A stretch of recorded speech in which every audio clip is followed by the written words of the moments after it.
오늘 말씀의 제목은 받은 사랑, 주는 사랑. 이 말씀으로 여러분과 함께 은혜를 받기를 원합니다. 사람은 다 사랑을 말합니다. 그러나 사랑처럼 사람마다 다른 의미로 사랑을 이해하는 것도 없습니다.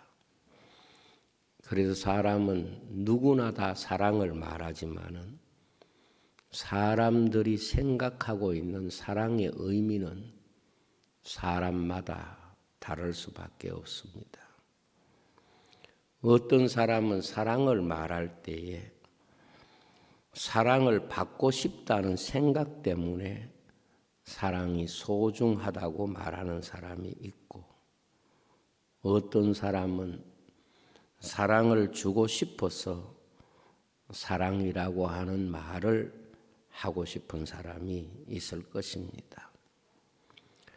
물론 사람들은 사랑받는 것과 사랑하는 것이 균형을 이룰 때에 그 사랑이 그 사람을 행복하게 만들 수 있습니다. 참 신비한 것은 사랑이라는 이름만큼 이기적인 것도 없고, 반대로 사랑이라는 말보다 이타적인 것도 없습니다. 사랑처럼 자기중심적인 것도 없고, 사랑보다 다른 사람을 위하여 헌신과 베품의 삶을 사는 것도 없을 것입니다. 사람은 세상을 한평생 살면서 사랑 때문에 가장 큰 상처를 받기도 하고, 사랑 때문에 가장 큰 위로를 받기도 합니다. 오늘 말씀을 보면은 우리가 사랑을 말할 때에 가장 먼저 생각해야 될 것은 내가 받은 사랑을 생각하는 것입니다. 받을 사랑이 아니라 받은 사랑을 깨닫는 사람이 바른 사랑을 할 수가 있습니다. 나는 사랑을 받은 적이 없다 생각하는 사람에게는 사랑받은 것이 없는 것이 문제가 아니라 받은 사랑을 생각하지 못하는 그 자체가 그 사람의 인생에 가장 큰 문제가 될 수밖에 없습니다. 오늘 9절 말씀을 보면 예수님께서 이렇게 말씀합니다.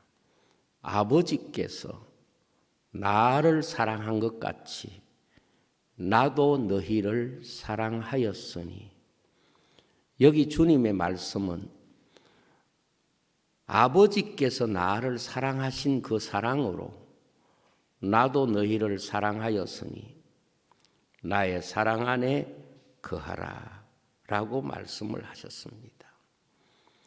이 말씀은 주님께서 위대한 사랑의 구조를 우리에게 말씀하셨습니다.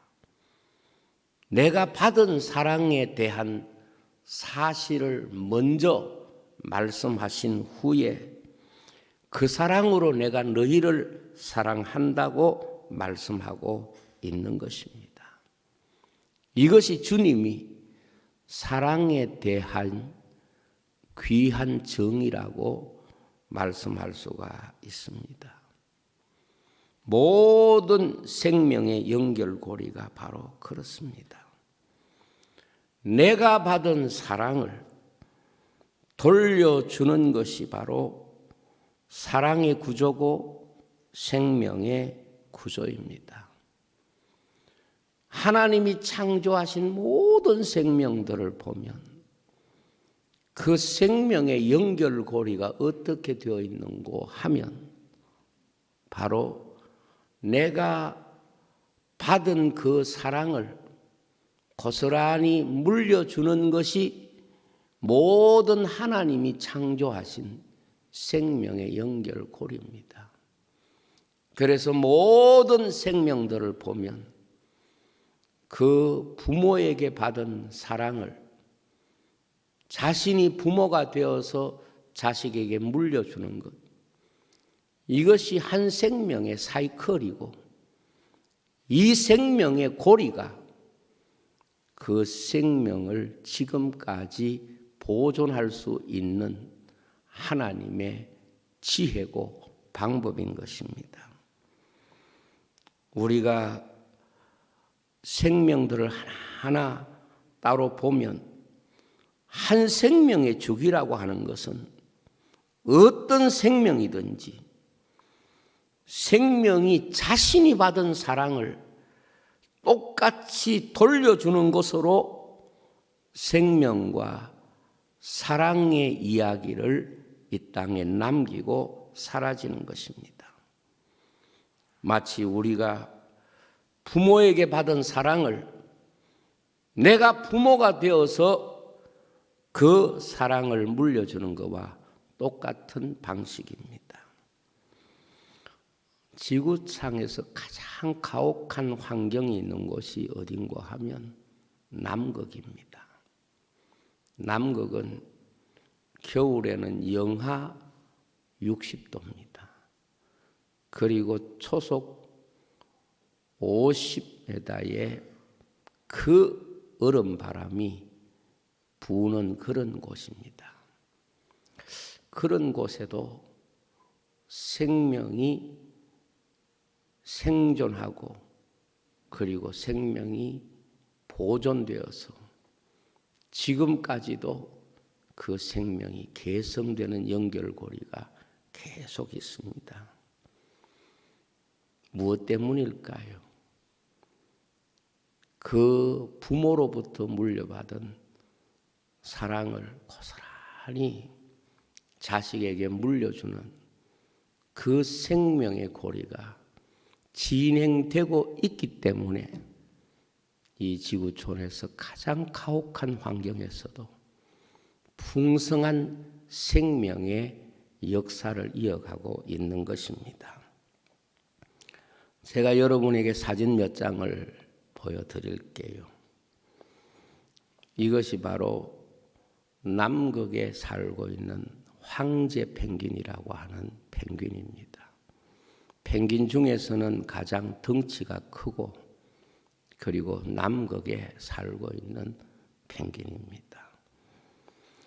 이곳은 너무도 가혹한 곳이어서 겨울에는 영하 60도가 되고 바람이 초속 50m를 부니까 얼마나 추운 곳인가를 알 수가 있습니다. 물을 뿌리면 공중에서 물이 얼어버리는 바로 그런 가혹한 날씨인데 그 속에서 새끼를 키우고 다음 세대를 고스란히 물려주는 것입니다.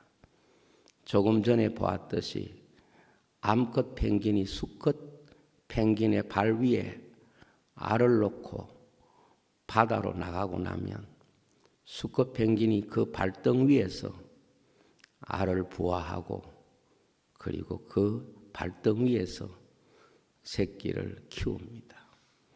얼마 동안 키우느냐? 암컷이 돌아올 때까지 40일 동안 아무것도 먹지 못하고 그 가혹한 날씨 속에서 그 새끼를 발등 위에서 키우는 겁니다. 그동안에 이 수컷 펭귄은 자기 속에 있는 모든 것을 다 토해내서 새끼에게 먹이고 마지막에는 자기 내부에 있는 몸에 붙어 있는 그런 위장의 신체 한 부분까지도 토해내서 그 새끼에게 먹이면서 키웁니다. 이렇게 한 4개월 정도를 키우는데 이 4개월이 지나고 나면 이 수컷의 지방의 80%가 사라지고 체중의 3분의 1이 줄어든다고 합니다. 그렇지만은 이 받은 사랑을 계속해서 다음 세대로 물려주는 이 고리가 있기 때문에 남극에는 지금도 엄청난 펭귄들이 살고 있는 것입니다. 한 세대만 그 사랑을 물려주지 못한다고 하면 남극에 있는 모든 펭귄은 다 사라지는 것입니다.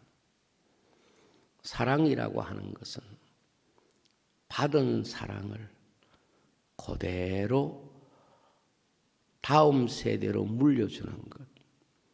이것이 바로 주님이 오늘 말씀하시는 사랑의 연결고리고 이 세상을 살아가는 모든 사람에게 주어진 생명의 의무라고 말할 수가 있겠습니다.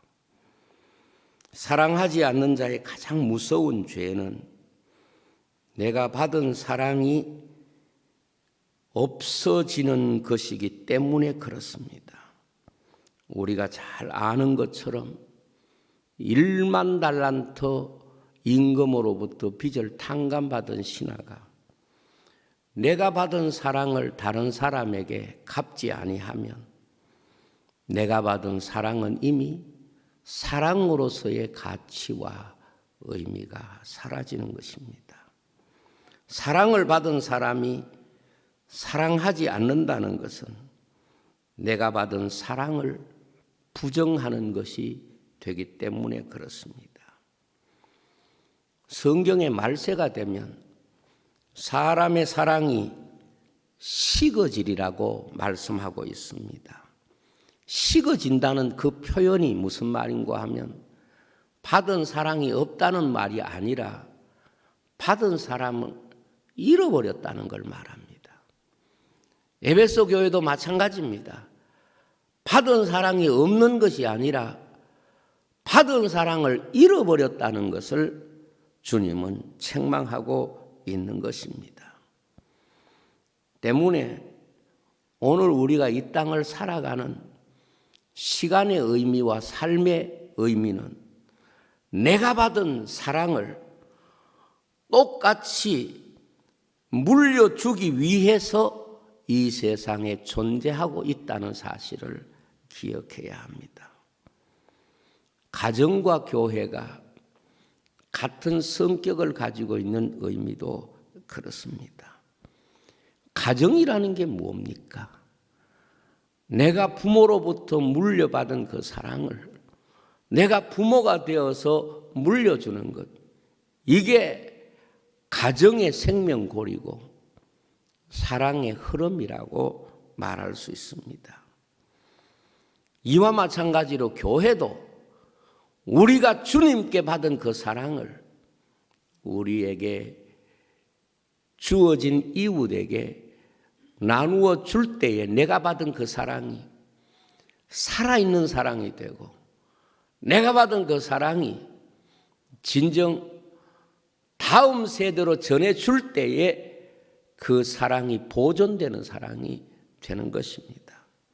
오늘 12절 말씀에 보면 내 계명은 내가 너희를 사랑한 것 같이 너희도 서로 사랑하라 하는 이것이라고 말씀하고 있습니다. 사랑만 개성되는 게 아니고 사실 우리 인생은 미움도 개성되는 이런 상황 가운데 살고 있습니다. 그래서 내가 받은 상처와 아픔으로 다음 세대에 물려주는 사람도 있을 수가 있습니다. 이런 사람이 바로 죄를 물려주는 것이고 불행을 물려주는 것입니다. 오늘 우리 성도는 이 죄를 물려주고 미움과 상처를 물려주는 이런 연결고리를 끊어야 합니다. 그것은 마치 목과 같은 거 하면 유전병과 같습니다. 여러분, 부모로부터 유전되는 병을 물려받은 사람은 얼마나 불행한 것입니까? 그러나 더 불행한 것은 부모로부터 미움과 죄와 여러 가지 하나님 없는 삶의 문화들을 물려받은 사람들이 진정 영적인 유전병을 물려받은 것과 같은 것입니다. 이것을 보여준 사람이 아담이고 우리에게 사랑을 물려준 분이 예수님입니다. 아담은 후손들에게 하나님의 말씀과 사랑을 물려주지 못하고 죄를 물려주어서 우리로 하여금 원죄라고 하는 쇠사슬로 묶여져 있고 이것이 인간 삶을 불행하게 하고 사망의 그늘 아래 살게 하는 것입니다. 오늘 우리가 이 땅에 살면서 적어도 내가 이 땅에 살았다고 하는 것이 사랑의 연결고리가 되어야지 미움이나 다른 사람을 불행하게 하는 죄의 연결고리가 되게 해서는 안 됩니다. 교회도 마찬가지입니다. 우리가 하나님의 은혜를 받았으면 그 은혜를 이웃에게 물려주어야지 우리 마음속에 있는 죄악과 어두움을 다른 사람에게 영향을 끼칠 수 있도록 물려주는 것은 참으로 불행한 일입니다. 요즘 들어서 우리는 발달된 정보를 통하여 수많은 정보를 날마다 봅니다. 어떻게 보면 하루 종일 그런 정보를 보면서 살아갑니다. 제 개인의 느낌으로는 이 땅에 흐르고 있는 수많은 정보들은 사람의 마음의 미움과 불행과 정죄와 하나님 없는 이 세상 사람의 지식을 물려주는데 그야말로 모든 시스템이 가동되고 있는 그런 느낌을 받습니다. 그러나 오늘 성도는 우리가 세상에서 들리는 그런 소문과 세상의 여러 가지 지식들을 물려주는 사람이 아니라 하나님의 사랑을 물려주기 위해서 하나님의 사랑을 물려주기 위해서 이 땅에 살아가고 있다는 것을 기억해야 합니다.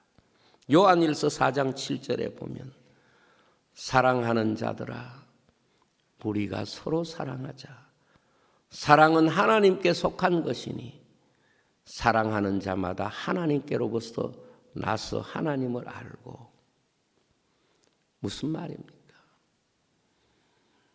저는 우리 성도들이 모일 때마다 또 아니면은 여러 가지 어떤 삶의 연결고리가 되는 관계성을 유지하는 내용들이 세상의 소문과 난리의 소문과 이런 것들로 엮여지는 것을 많이 봅니다. 세상의 유행과 세상 사랑의 수많은 이야기들이 서로 연결되어 있는 것을 봅니다. 여러분, 성도는 그것을 끊어낼 수 있어야 하고 이겨낼 수 있어야 합니다. 그리고 하나님의 사랑을 함께 나누는 그 믿음을 가져야 되는 것입니다. 왜냐하면 모든 관계의 근본은 하나님의 사랑에 있기 때문에 그렇습니다. 예수님께서 말씀하시기를 공중의 새 한 마리도 들에 있는 여우도 하나님이 입히시고 하나님이 먹이신다 그랬습니다.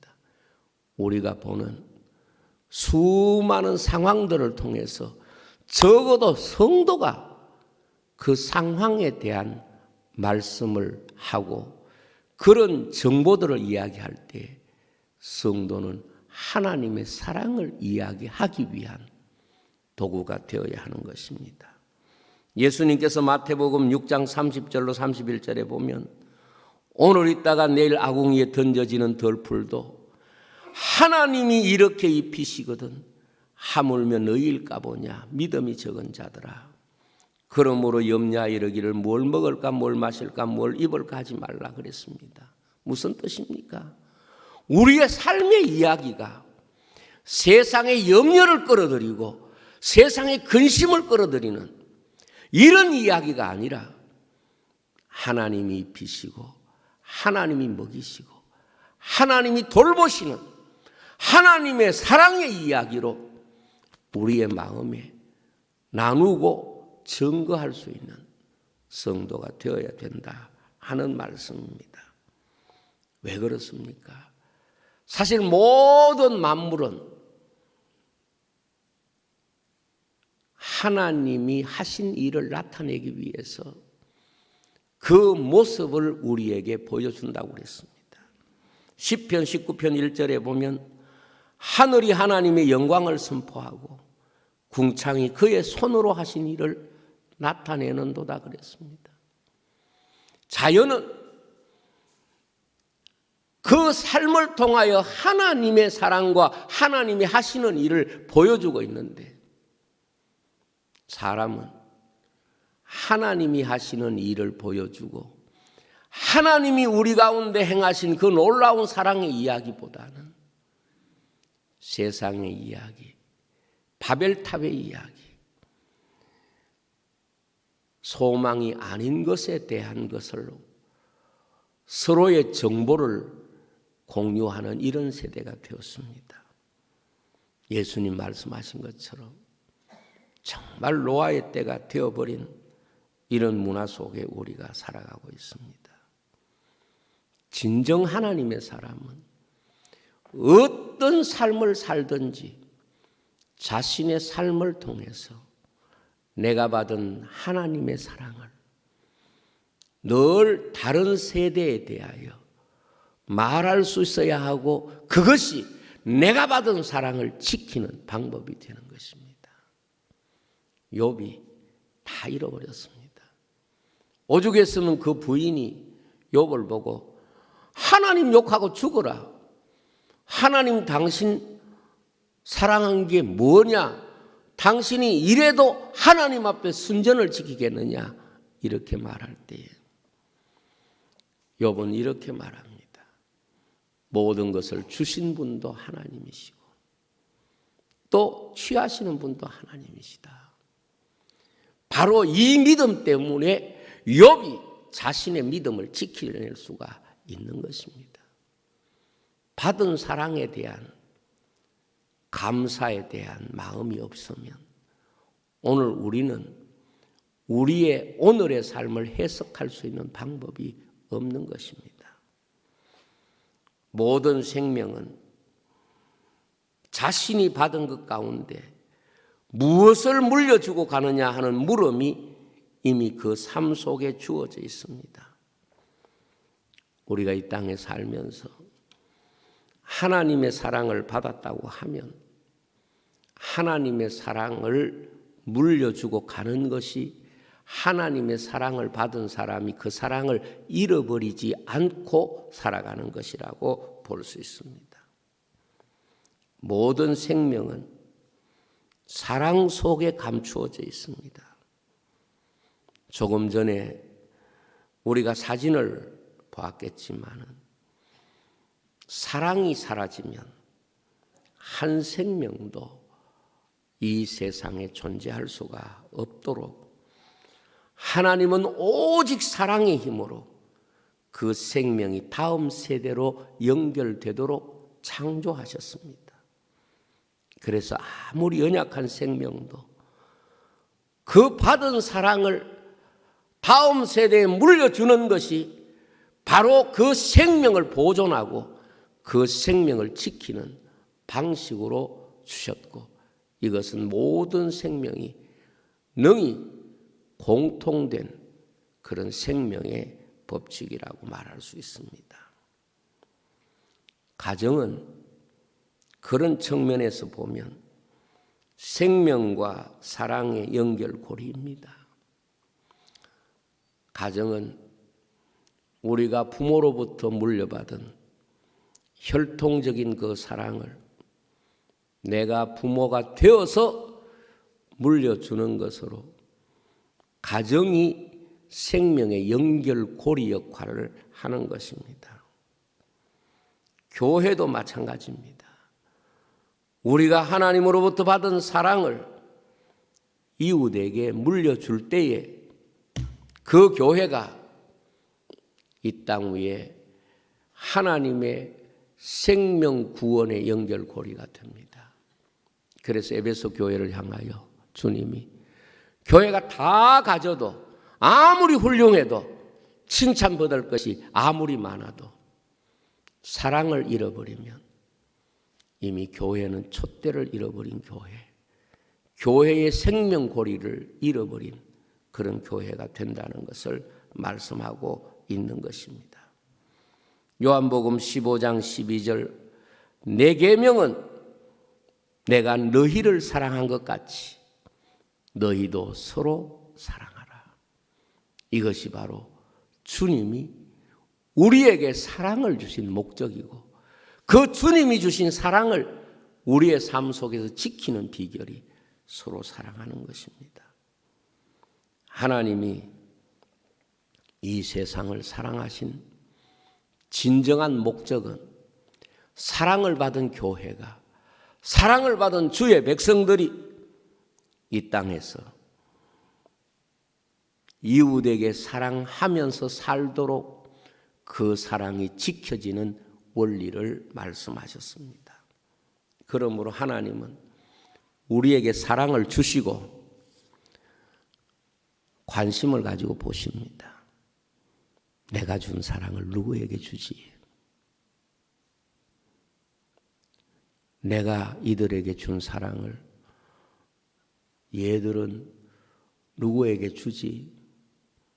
그런데 우리가 하나님의 사랑을 아무리 많이 받아도요, 내가 받은 사랑을 누구에게 주는 과정이 없으면 그것은 잃어버린 사랑이 됩니다. 내가 받은 사랑을 누구에게인가 줄 때에 그 사람이 주님 올 때에 양이 되는 것이고 내가 받은 사랑을 누구에게 주지 못할 때 주님 오실 때 그 사람이 염소가 되는 것입니다. 그래서 양과 염소의 차이는 다른 게 아닙니다. 받은 사랑을 이웃에게 주었느냐 아니면 그 자신이 사랑의 종착점이 되었느냐 이것을 분명히 보신다는 것을 주님이 말씀하신 것입니다. 그래서 주님이 오셔서 세상 모든 사람을 다 모으고 양과 염소를 구분한다. 그런 과정을 주님은 사람을 심판하는 과정으로 말씀하셨습니다. 그 과정이 어떻게 나누어집니까?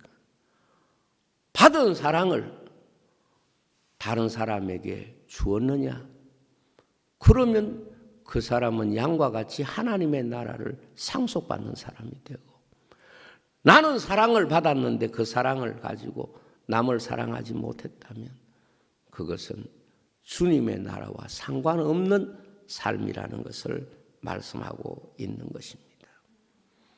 내가 받은 사랑이 살아있다는 것은 그 사랑으로 누군가를 사랑하였다고 하는 증거를 가져야 되는 것입니다. 그래서 성경은 자기 사랑하는 것이 참 사랑에 반대되는 개념이라는 것을 많이 말씀하고 있습니다.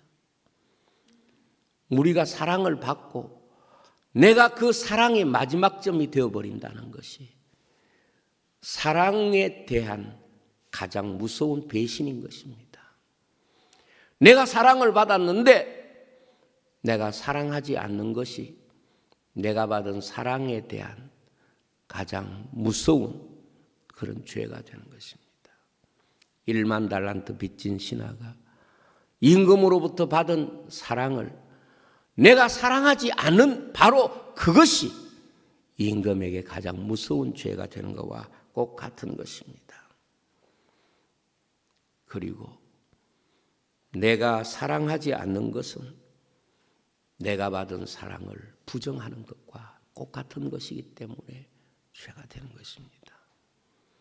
오늘 말씀에 내가 아버지의 사랑을 받은 것 같이 너희를 사랑하고 너희는 내 사랑을 받았으니까 이웃을 사랑하라. 이 사랑의 귀한 메시지가 여러분에게 살아있기를 주의 이름으로 축복합니다. 기도하겠습니다. 아버지 하나님, 감사합니다. 오늘 이 말씀이 우리에게 귀한 교훈이 되기를 진실로 소원합니다. 모든 생명들이 받은 사랑을 그대로 다음 세대에 돌려주는 것으로 생명이 개성되고 사랑의 연결고리가 생명의 개성으로 나타나는 것을 저들이 압니다. 오늘도 교회를 이 땅에 세운 것은 바로 영적인 생명고리라 되는 교회가 사랑함으로써 이 생명고리가 이어지는 이 사실을 기억할 수 있도록 은혜를 더하여 주옵소서. 예수님 이름으로 기도하옵나이다.